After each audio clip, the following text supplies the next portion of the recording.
from New York, Late Night Show with Mike Siddiqui. Bismillahirrahmanirrahim. Assalamu alaikum and welcome to the show. साहिबों, audio video जो leak हो रही हैं, इसका सिलसिला मरियम नवाज ने शुरू किया था और फरमाया था कि मेरे पास हाजिर जज और हाजिर अफसरान की भी वीडियोस मौजूद हैं जो मैंने संभाल के रखी हैं, वक्त आने पर सामने लाऊंगी। अच्छा, नवाज शरीफ और मरियम, उनकी साहबजादी, वो ये काम करते हैं कि लोगों की ऑडियो वीडियो बना के तैयार रखते हैं, उनकी पिक्चर्स संभाल के रखते हैं, और जो जायदाद की जो रसीद जब मांगती है अदालत तो वो कहते हैं खो गई, वो संभाल के नहीं रखते। आपको याद होगा कि नवाज शरीफ साहब ने बेनज़ीर साहिबा की बुरहाना तस्वीरें हेलीकॉप्टर से गिरवाई थी, वो बहुत अरसे तक उन्होंने संभाल के रखी थी।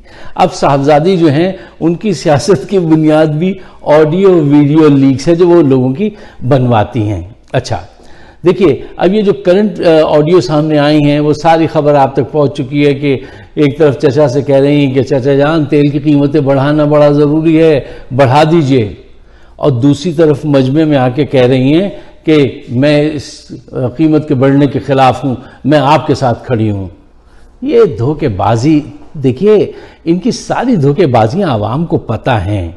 ये एक और प्रूफ सामने आ गया है आपके, लेकिन इससे भी ज़्यादा खाइन इनकी बातें आपके सामने। अब वो अपने दामाद के लिए, मरियम साहिबा के दामाद के लिए जो है इंडिया से वो मशीनरी मंगवाई गई है। पहले जब इजाज़त थी, जब बैंड कर दिया इमरान खान ने ये कह के कि जब तक ये कश्मीरियों को उनका स्पेशल स्टेटस वापस नहीं देते हम बिज़नेस नहीं करेंगे, उसके बावजूद कोशिशें की जा रही हैं।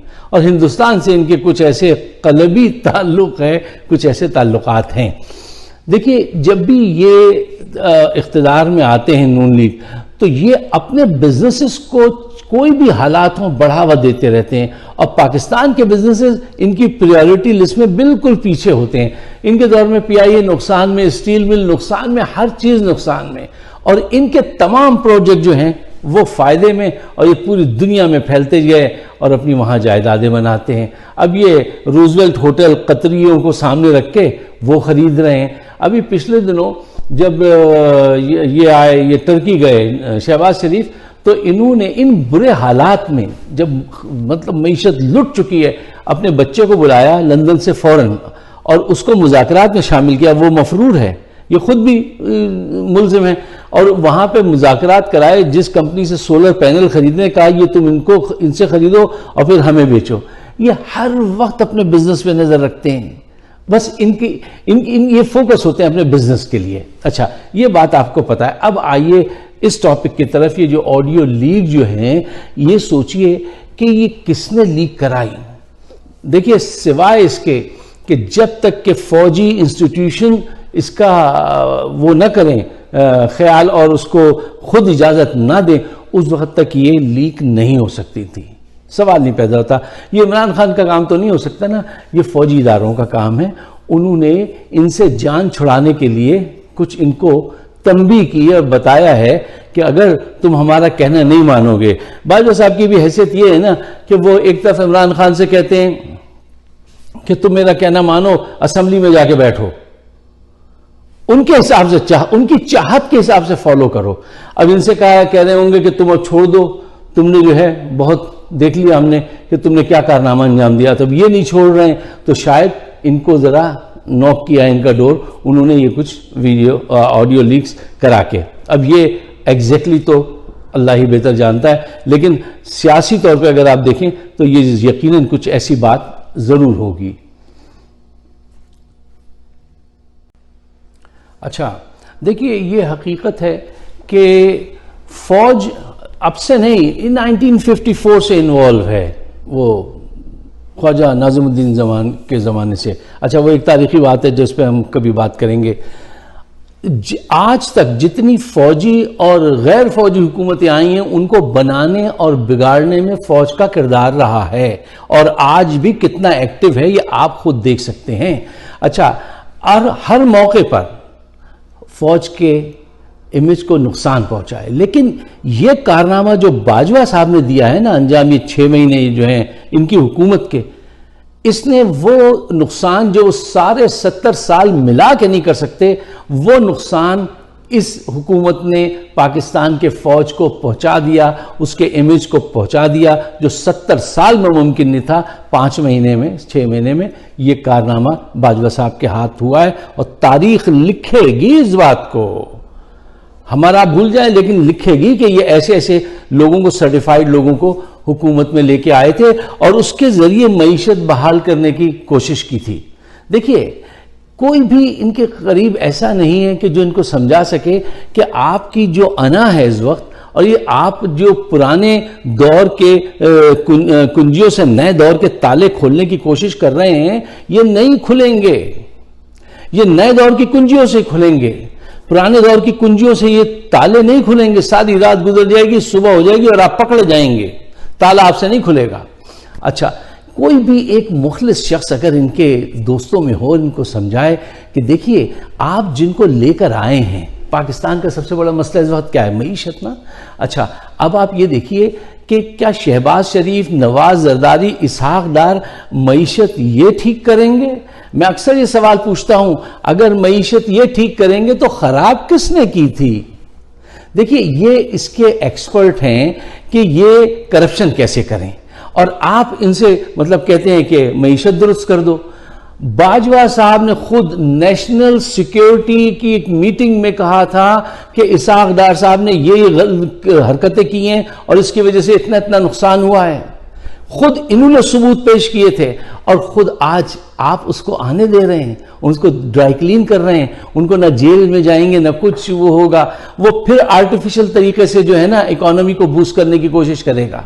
ठीक है ना। उनके क्या कारनामे हैं, आपको याद नहीं है कि वो किस तरह से मसनूई तौर से डॉलर को नीचे लाता था, फिर अपने अजीज और अकारिब को जो दोस्त हैं उनको मिलियंस ऑफ डॉलर के फायदे होते थे, डॉलर को ऊपर नीचे करके वही करते रहा। ठीक है ना। भारी सूद पे कर्जे लेता रहा ये शख्स, कर्जे लेने का मास्टर, के भारी सूद पे कर्जे ले लो, और लोग समझाते रहे उस वक्त कि इतने भारी सूद पे कर्जे फिर अदा नहीं होंगे। उसको इस बात की फिक्र थोड़ी थी सागदार को कि इतने भारी सूद पे ये ट्रेन बना रहे हैं जिसका टिकट 20 रुपए रखा गया है। ठीक है ना, उसकी फिक्र नहीं थी उसको, और आज तक वो घाटे में जा रही है। आने वाले 25 साल तक वो घाटे में जाएगी।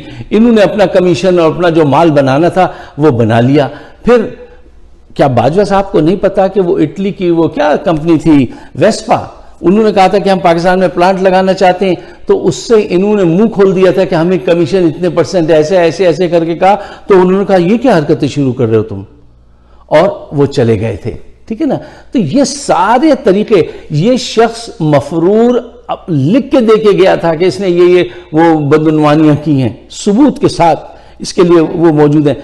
आप उसी से दोबारा ख्वाहिश करते हैं कि वो आके आपकी इकोनॉमी ठीक करेगा। बड़े मासूम हैं आप, जो आप ऐसी बातें कर रहे हैं, अपनी अना की जंग लड़ रहे हैं। आपके पास उस वक्त आने वाले साल तक में $8 बिलियन कर्जे भी अगर ले लें तो जमा होंगे। $30 बिलियन जो है कर्जों के सूद की अदायगी में करने, इनका बाप माफ कीजिएगा, इनका अच्छा भी वो मईशत को दुरुस्त नहीं कर सकता। ये कुछ मसनूई तरीके से डॉलर को नीचे लाने की कोशिश करेंगे, और ताकि आवाम में जो है उनका वो हो जाए, और पाकिस्तान का बेड़ा गर्क होता है तो हो जाए। यही एग्जैक्टली इस शख्स ने किया था। इतने भारी सूद पे कर्जे लिए और सबने समझाया, तो ये कहते थे नहीं वो ऐसे होगा सर, ये ऐसे हो जाएगा, ऐसे हो जाएगा। ये तड़बंगे लगा के कर दिया, और आज देखिए पाकिस्तान कहां पहुंच गया। अब फिर इसी को आप लाए हैं। खैर, ये देख लीजिए, वक्त और ज़्यादा साबित करेगा।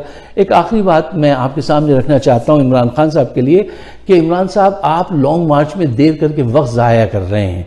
देखिए, आपको ये बात समझनी चाहिए कि इस्टेब्लिशमेंट आपको पीसफुल तरीके से चांस नहीं देगी। अब आपके पास वही रास्ता रह गया है, खूनी रास्ता, और अगर इस वक्त खून बहता है और ऐसा होता है तो इसका इल्जाम आप पे नहीं, इस्टेब्लिशमेंट पे लगेगा, जो आपकी राह में रुकावटें खड़ी करती है, जो अपनी अना की जंग लड़ रही है। तो आप वक्त जाया मत कीजिए, आगे बढ़िए। देखिए, आपको वक्त ने तराशा है, ये वक्त तो आना ही था। आज लोग जो आपके साथ इतने ज्यादा हैं इमरान साहब, उसकी वजह ये नहीं है कि जब आपकी हुकूमत गिरी तो आपको बहुत ही, आपका ग्राफ ऊपर था, आपका ग्राफ नीचे था। लेकिन लोगों का दिल भर चुका है, वो ऊपर है, ऊपर की तरफ है। मतलब 70 साल से एक चीज को सह रहे हैं, अब इस वक्त आपकी जगह कोई और भी आ जाता तो वो भी इतना ही बड़ा मशहूर लीडर बनता। ठीक है ना, वक्त करता है परवरिश, फिर एक हादसा होता है। ठीक है ना, आज अगर कहते हैं ना कि अगर क्यूबा में फेडरल कास्ट्रो ना होता तो जो कम्युनिज्म की और जमहूरियत की जो जंग थी वो भी मशहूर होता।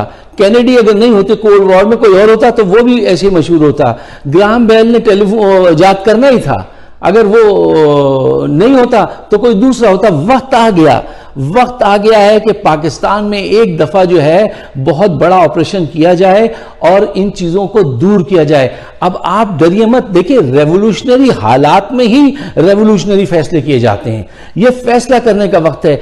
आप जिस हर दफा बात करते हैं कि अपडेट दूंगा नहीं दे रहे, इससे लोगों में मायूसी फैल रही है। और फिर कहेंगे ऐसा ना हो कि आप कहें मैं जंग तो नहीं हारा लेकिन मेरे पास उस वक्त टाइम कम पड़ गया था। इस वक्त लोगों में जो जज्बा है, ये जज्बा अगर सर्द पड़ गया तो फिर आप कितनी भी कोशिश करें वो ऊपर नहीं आएगा। इस जज्बे को सर्द नहीं होने दीजिए। इस्टेब्लिशमेंट आपके साथ खेलती रहेगी, आपके जहन में घाते लगाते जा रहे हैं वो। मैं एक अरसे से प्रोग्राम में बार बार ये बात कह रहा हूं, ये जो दोस्त आते हैं ना आपके कि अब ये हो गया और अब वो हो जाएगा, कुछ नहीं होने वाला। आप उनकी नीयत पहचानते नहीं है। इस्टेब्लिशमेंट नहीं चाहती कि उसके हाथ से पावर जाए, वो चाहती है हम पीछे पर्दे में बैठ के हम ही वो जो है ना वो लड़ाते रहें और वो करते रहें। वो आपको मौका नहीं दे रहे, वो आपको मौका नहीं देंगे। आप ये वक्त जाया मत कीजिए, उठिए, लॉन्ग मार्च कीजिए और लोगों को मायूसी से बचाइए। जितनी देर करेंगे इतनी बड़ी कुर्बानी देनी पड़ेगी। इमाम हुसैन ने फरमाया था कि इंसाफ के लिए जितनी देर से उठोगे इतनी बड़ी कुर्बानी देनी पड़ती है। तो ये एक बड़ी हिकमत की बात है, इसको अपने पेश नज़र रखिए और आगे बढ़िए। साहिबों, अगर आप मेरे ख्यालात से इत्तफाक करते हैं तो इसको शेयर ज़रूर कीजिए, मुझे अपने ख्यालात से ज़रूर नवाजिएगा क्योंकि मैं आपके ख्यालात का बड़ा एहतराम करता हूँ। हमारा शो है फाइक सिद्दीकी शो यूट्यूब पर, उसको बहुत सारे लोग देखते तो हैं, सब्सक्राइब कम करते हैं। तो उनसे मैं गुजारिश करूँगा अगर ये बात आपके भी दिल की बात है तो उसको सब्सक्राइब कीजिए ताकि कम्युनिकेशन को हम और आगे बढ़ा सकें। शुक्रिया, खुदा हाफिज़।